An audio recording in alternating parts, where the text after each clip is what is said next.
believe that cosplaying as well as cross-playing is 60% attitude, 20% costume, 20% wig. You have to have a certain air to the character, just a certain how you hold yourself, or it's going to ruin the effect. If you're watching someone who's cosplaying Seto Kaiba, like I am, and they're, kind of hunched over, kind of, not talking about it, kind of shy, that's not a very good Seto Kaiba. You're going to look at them and you're going to be like, oh, their cosplay's okay.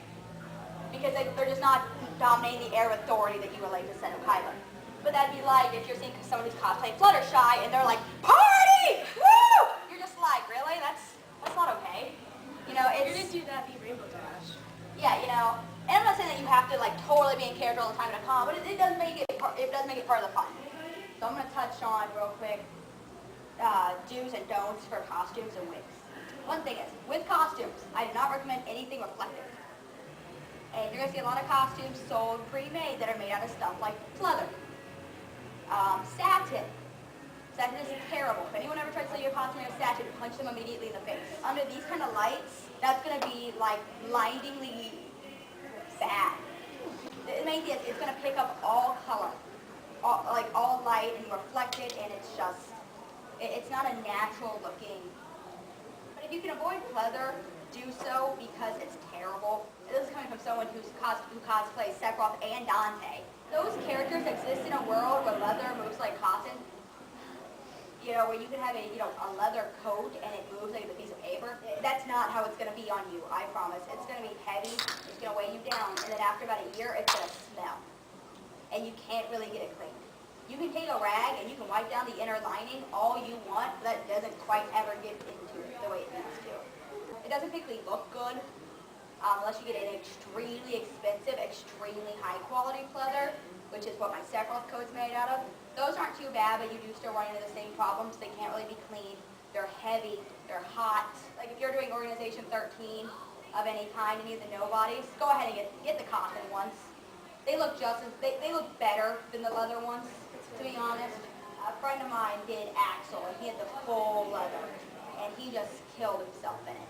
Like, you can't do anything at the con in these. Legit die. Legitimately, you could die. Drink water. And another thing you can do to hide your figure, don't get things tapered completely. Like this could be it could be better tapered. But I got a little big just because I'm the same way. Lots of natural curves. But once again, the thing is, just because you're cross-playing does not mean you have to look like a boy. It's all it's about being in the costume, being in character, not so much trying to make yourself look like what you're not. Any questions about costumes? Anything about costumes? One thing that I've found to always be true, especially when it comes to wigs, if you have the option of extremely accurate to the character, or it's not quite as accurate, but it's going to look good on you, go with what's going to look good on you. Because it doesn't matter if you have the most accurate wig in the world, if it looks like crap on you, it's just going to look like crap. No one's going to come up to you and be like, what a terribly accurate wig you have. No, they're going to be like, ooh, look at that girl's wig. Go the extra mile, get Kankalon. It'll even say on the wig, what fiber is. Usually if it says heat-resistant fiber, that is Kankalon. Like, if it says that it can be curled and straightened and whatnot, that's usually Kankalon.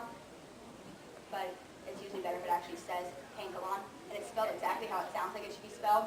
Kankelon. If you're wearing a long wig, if it's knotted or tangled at all, it's going to look bad. The product I recommend for that, to keep long wigs in maintainable order, it's sold at Walmart. It's Professionals by Silkworks. It's $10 for a bottle that will last you like 3 years. And it's just a clear liquid. And all you do, you take it, you rub it all over the wig. Like, you use liberally, but not insanely. They don't be like squeezing the bottle on it, But because the main thing is to remember with wigs, especially when putting product in them, like styling product, they are not hair. They do not absorb the product. Like your hair, no matter what you put in it, is going to absorb a little bit of that product into the hair. Wigs do not. It just sits on top of it. That's why in between restyling, you need to wash the wig. But got to be is just, it's terrible. It doesn't hold, it holds, but it holds in like these clumps. And most characters, you don't need that kind of hold. It's, unless you're doing a character like Vegeta, where you literally need it to be, like you stuck your finger in an outlet, Don't need that kind of hole. I really can't tell you too much of what to use, but I can tell you to not use that.